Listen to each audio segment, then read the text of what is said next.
You know, she's going to be like across the street at the Target Center the next time we see her. Too big, too fast. And she's just, it's so good. It bangs. You should check her out. Like, she's like Adele is the size of her voice, you know, but her beats are really just, they're cool. Nice. They're cool. And they're not like thick. They're very simplistic, but poignant. Whoever she had producing on her first stuff is really good. Her newer stuff's really good too. You catch her songs. I saw it in maybe like a Call of Duty commercial, different stuff. She's getting like commercial famous, which is cool, you know. Hey, you take what you can get. Oh, she had a song on the third 50 Shades of Grey movie. I never saw them. Apparently they're pretty sexy. Laura watches them. I don't know. Yeah, I only really ever heard of the first one, and then it kind of all fell off after that. Well, they parlayed it. Yeah? Yeah. Parlayed. That's great. That's great. So what else? So, let's talk Gone to Plaid, which is the album that was supposed to follow From Minnesota with Love. It was 17 songs. No pun intended. And you had told me in the past that it was completed, and you weren't happy. Yeah, well, I mean, that kind of came with what I was speaking with earlier, and I don't know if it was before we went live, but how I'd kind of lost my confidence. I think we were on. That was in the midst of it, because I recorded it. I'd recorded it and had it, and it was awesome. A lot of great features, a lot of great songs. But yeah, just kind of like, I don't know. And then my computer crashed. So, like, no matter what, there's like 5 songs on Gone to Plaid that will never be able to change the beat to. Like, I have a wave version of it. Luckily, they're all pretty good mixes. Like, I was mixing pretty well at that moment as far as, like, what I can deal with. But yeah, I've got a really great song with Johnny Question Mark, one with Relium Prime that is just kind of the way it is. A really great, the title track, Gone to Plaid with Il Po, is just like, just sitting there. They're good. Are these all going to make the light of day throughout the series? That's the plan. Yeah? Yeah. How much is old material versus new material that you've come up with since? Well, like Blue Plaid in itself is mostly the new songs are Can You Blush, which is the opening track, and then the one with Hazardous Shotgun, which became the name of the group ultimately. Those two are new, but like the one with Il Po, Snowblind, Big Chill with Intelligent Design, those are Gone to Plaid songs. The song about my dad, Unseen Nativity, that's Gone to Plaid. Really good song. Oh, thank you. Yeah, I'm really happy that one has seen the world. Like, that was a big part of it. So yeah, all of them. The one with Garbage Cat was a little middle schoolish. Like, I made it a few years back, but it's still definitely not a new song. It's a good song. Ooh, hello. Sorry, I farted. I farted. She was trying to protect you from the little dog. Yeah. Hey, it's all right, guys. Keep her in line. Good guys.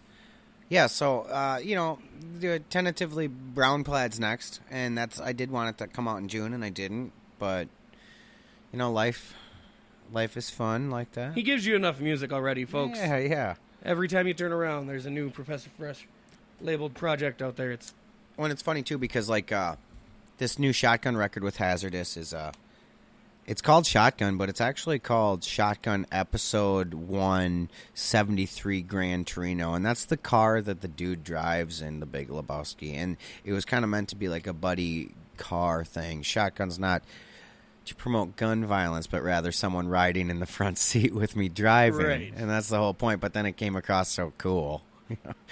Boom. Who doesn't? I was raised on gangster rap, Fuck. Mm-hmm. No, I mean, it's just hand in hand. Yeah, so the next one's called 74 Nova, which is Pulp Fiction. And very nice. It's kind of neat like that.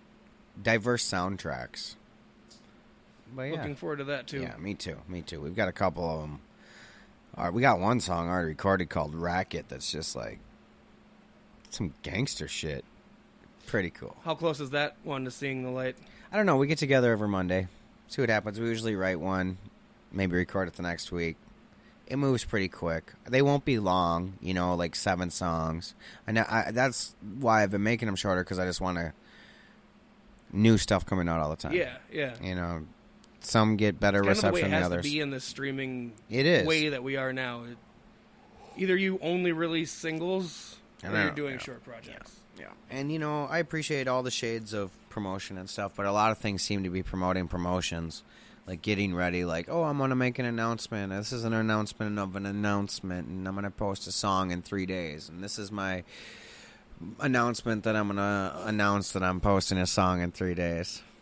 And it's like, that's cool, but it is a little overkill. And so, like, I've kind of subscribed more to the, like, oh, good morning. Here's 7 songs for free you can listen to. Mm-hmm. You know? Yeah, I've noticed that. It's very little heads up. Yeah. It's like, oh, here's a new album. Listen to it, love it, enjoy it. Well, I mean, come see it live in concert. And that's the kind of funny thing about it was like Gone to Plaid was so built up. I mean, I have flyers from 10 years ago. It's like Gone to Plaid coming soon. I still have them, and like that, and like, I mean, like here we are. I mean, we're talking about it, the lore of this missing album. I almost like. When Dr. Dre put out Compton, I almost thought it would be funny to just make a record called Mankato and put it out. Just like, Detox, what? You should. You should. That's what Brown Plaid will probably be called, Mankato. Something. That one will be cool. I don't think there'll be any features on that record. Nice. Yeah. So that's got some really cool songs. Some very, very cool songs. So how many are you planning for the Gone Plaid series? Probably 3 or 4, depending on how many it is. I definitely want to have some new songs on each one, as well as mostly old songs. Wow. But yeah, brown, blue, black, and white, maybe. Okay. Yeah, and I've got the templates made. Are these for the colors flag. of your soul? I guess. Is there any other color than black? That's like the most. I was saying that yesterday too.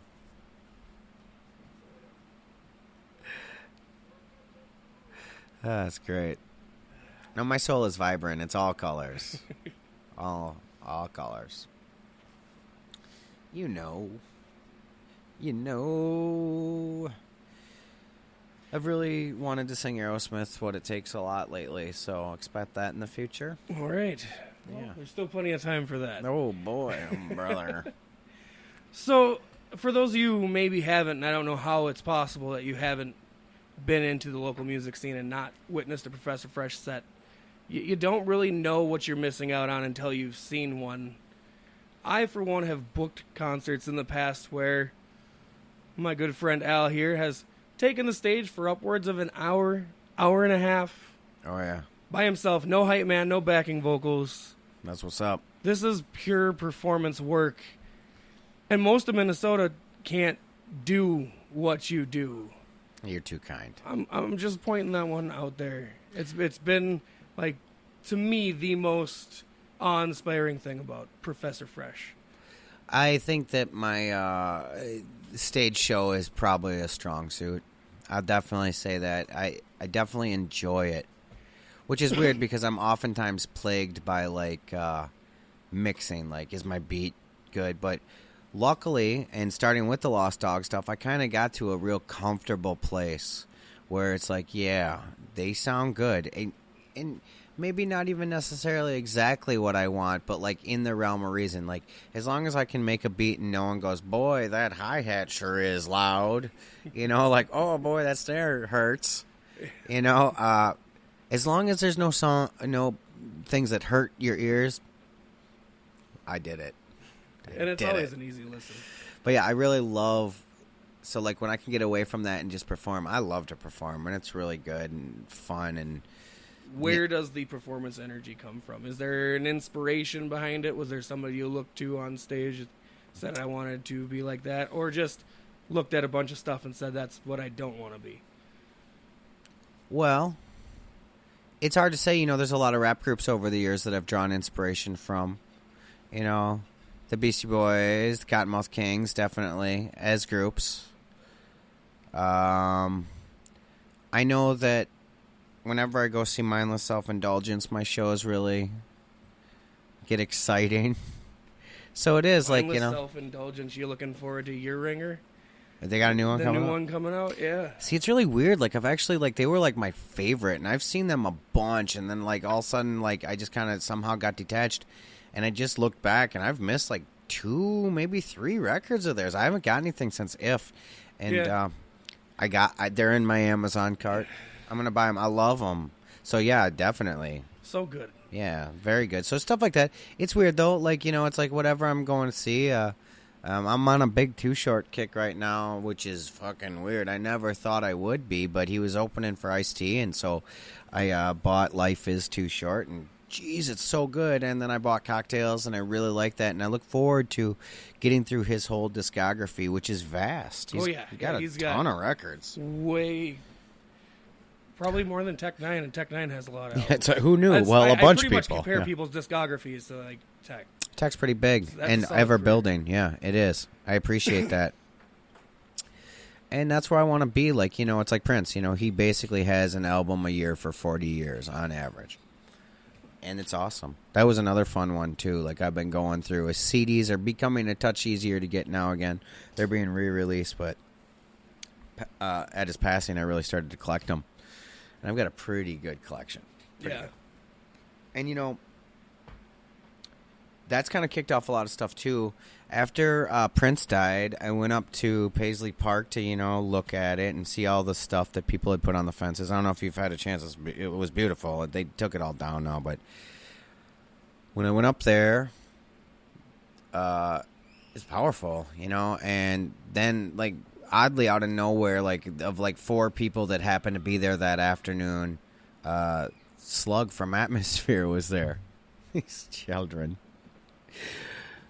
We're going to continue telling the story. Josh is dealing with some kids stuff.